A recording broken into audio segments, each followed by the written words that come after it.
So you went to school 16 years later? Yes, I went 16 from, I left school in 1996, went and started for my KCSE in 1998. Yeah. After 9, for me I count like from 1998 up to 2013. 2013, well, how long is that? Oh, those are like 12 years. 12 years. I think so. Yes, 12 years. Like 12 years. Okay, fine. Is your math good? Now we come back to your math, but okay, fine. Okay, so yeah, that's You're going back. All right. So now, here I am in class. I heard someone say mitochondria. I don't know what mitochondria is. the first time you're hearing about it. No, I remember there was somewhere in biology back then, but we used to do something called physical sciences. That one was physics and chemistry. I think it was for some schools, it was physical, and then there were those schools which were doing pure sciences. Okay. But now I'm hearing these big names, people they're being asked like proteins, what synthesizes protein, and some girl says there, some lady says there, it is ribosome. Hey, I was like, am I going to catch up with these ones? You know, you're like questioning, now you start questioning. You never felt like you should give up at that point? No, actually, it made me want to read now and know what they are. Whatever they're saying, I go back home. I invested a lot in when I went back to school, I bought a lot of books. But books are nothing if you are not reading them. Exactly.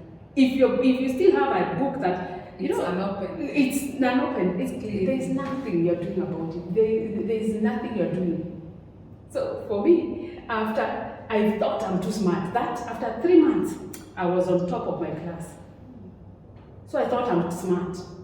I booked an exam to sit for exam 2014. In 2014, by the time it was getting to January, there's a lot I didn't know. So what happened? Swahili changed. Swahili had changed. There was Kuchanganua. I had not done that in my time. There was that division, you divide a sentence into bits. I didn't know any of that. All I knew was kukanusha, wingi na umoja. Yeah. So I'm lost in class. But I had booked an exam. What do I do? So what do you do? I sat Do you schedule? No, you don't. I had booked, there was no backing. So in 2014, I sit for an exam. I get 42 points. Not enough to take me to high school, to university. What do you do? It was on 4th of March, the exams were announced. I felt like being in an adult institution had messed me. As in whatever I wanted to achieve, it had not really given me. Because I felt like the teachers, in adult school, there are a lot of challenges in adult school. Teachers keep changing. They tend to know whatever it is that has taken you there. They know like you came here, basically you know whatever it is you want. Actually. So maybe they tend to neglect their duties and leave much to the learner. It's about how the education is said, how it is for the adult education. It's kind of there's no investment, a lot of investment in adult education. So there's no concentration. Like the way in primary school, we know this is primary school, this is what you are doing, this is a curriculum you're following. Like in my class, you could be taught with an old outdated book without the new things which have been added in books. You get? Yeah. So for me, I felt that. So exams is announced on 4th. On 9th, I put on uniform, did my hair straight, went to high school. Put on uniform for a whole year, booked an exam, and I sat for my KCSE again, the 3rd time. So did you register for a Form 4 exam? Or Yes. Yes, I registered as a Form 4, a normal student going to school every day in the morning, full uniform. And I went to class. What was the take of the deputy or the principal of that school when you told them that you need to go back to class? Now that age will catch up to where and considering the fact that you've been in a classroom setup before, but you still want, whatever it is you're looking for. what was his take when you told him that you still want to be registered as a candidate in that school? He told me, I'm not going to treat you special. You are going to follow the rules of the school. You are one of us. No phone. Remember, I have a child at home whom I might need to get in touch with the person who is taking care of the child. Told me, no phone. You don't come here with handbags. You want to be special. You don't leave before time. You have to follow the school rules. By 8, everybody is in class. Their tuition, you get in before because their lessons will start at 7. So you have to be there. Whatever you want. If you want to succeed, you cannot come. You don't take any chances.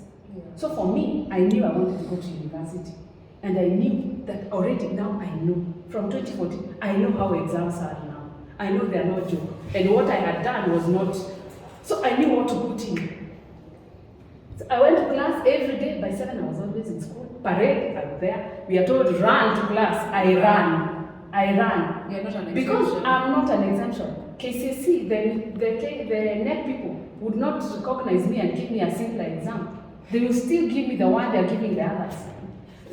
You see, the opportunities, they are there. It's how are you taking them?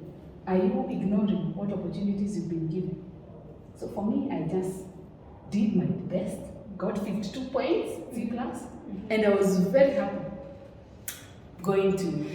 coming to KU. Oh, so you got your 52 points and you're about to do a master's degree in KU. Yeah, an undergraduate. An undergraduate. Yes, KU bachelor's. So why did you decide, okay, which course had you settled for and why did you decide to take that course? I wanted to do English and literature. Education, I wanted to teach. But also I wanted to know, to let adults, challenges that they are there. When you become an adult, as soon as you get a child, you are class, everybody says you are an adult. You can be an 11-year-old with a baby. Sasa umepita hiyo, you have become an adult. Everybody says, wewe ni mama. But wewe ni mama ya wewe ni mtoto mama. There are those. Yes. So here you come, you done with your undergraduate, and you said God is great. You graduated with a first class degree. Almost first class. Almost. But you tried. Yes. What was your son's take on it? He was very happy. He told, Mom, so you're smart. But he did, you So you're smart. But still, my son has that thing that he doesn't. He says I'm smart, yes, but I still need a job. To him, job is a very big factor, according to him. You see, for children, you still have to keep reminding them that what you're doing, that education is it's an investment. Yeah, it will pay up in future with time. It pays back with time. Yeah? So for my son, he looks at it like, Mom, you really did great. He wants to see. My son used to look at my card papers. That those AN you used to get like 10. My son, Mom, so you also got a wrong. So expect that you don't make mistakes in life, probably. Yes, every child does not think you are like. They expect you to be smart in everything that you do. Yes, you can't ask your son cannot ask you anything, and your family, you cannot. Even if you don't know, it's like in a classroom. When a student asks you a question, and sometimes you don't know. You don't say you don't know. Yeah. You say, we will look at it tomorrow. Exactly. Go and research. Tomorrow and you come prepared and answer them. Because they won't forget. In fact, there are those ones who are just waiting they are waiting for you to come and ask you. After they go and research and know that this is a new teacher, especially if you're new, they know that this one I'm going to ask this one this question. So you are done with your degree, you graduated. How's life been since then you graduated? Is there anything you do currently? Yes. After our graduation, it was now after Corona. It was now during Corona period. You did job hunt and all that, but you really managed to be wherever you are at the moment. Yes. there's someone out there who probably feels like they've lost hope in life. They don't see some light at the end of the tunnel. Probably you have a word for them. You can just a word of advice. And also, you should let them know that the fact that you got a child at an early age doesn't really necessarily mean that your life stopped. Yes. Life kept on moving and moving. And you are who you are because of your past. So can you just probably say something to the viewer? Yes. For tell the person, anyone who is out there with a baby, maybe you got a child even at 13, that does not define you. It's not who you are. You still got like 60 or 70 or who knows, 80 years ahead of you. It doesn't mean that you've come to the end of your life. Life will be challenging. It's not an easy road. Everything there are so many challenges you're going to meet along the way. One day you might even be employed somewhere. For the young ones, I would advise them to go back to school. If you left school at 30, you've had a baby, you have parents who are taking care of your child, who are helping you take care of your child. Go back to school, talk to your parents, tell them that you've learned your lesson and you appreciate the fact that they're still there for you. And everyone deserves a second chance. And everybody deserves a second chance. And whatever it is, one day they're going to look at that child they had when they were young, and they're going to say, I thank God that I kept this baby. I thank God that I had a baby at the age that I got that baby, because it has taught me something. A child does not mean that your life is over. And resilience is the key. You have to keep on trying to better every day.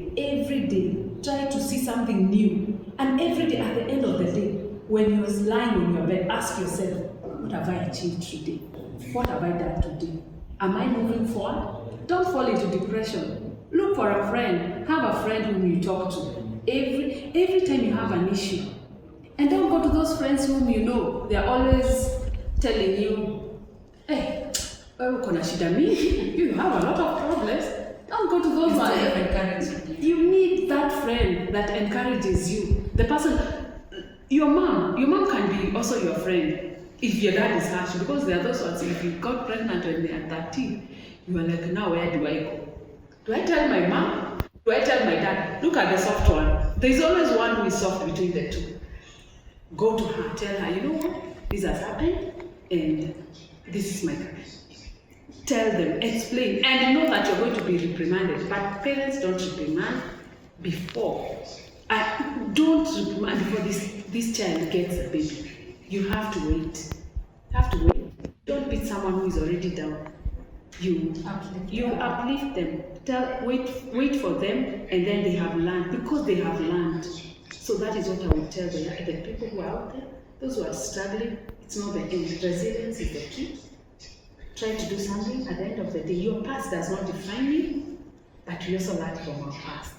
And that is what, for me, my life has been made by my past. My past experiences have really shaped me.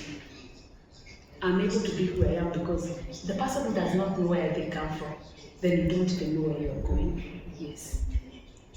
So I think that was it for today. I want to thank you for your time. Thank you for the knowledge you've shared to us and all the viewers. I really don't think I have much to say, but for anyone with a similar stories and wouldn't mind sharing, they can reach me down below on the comment section. On this video, don't forget to subscribe, share, and comment. So until next time, see you, bye.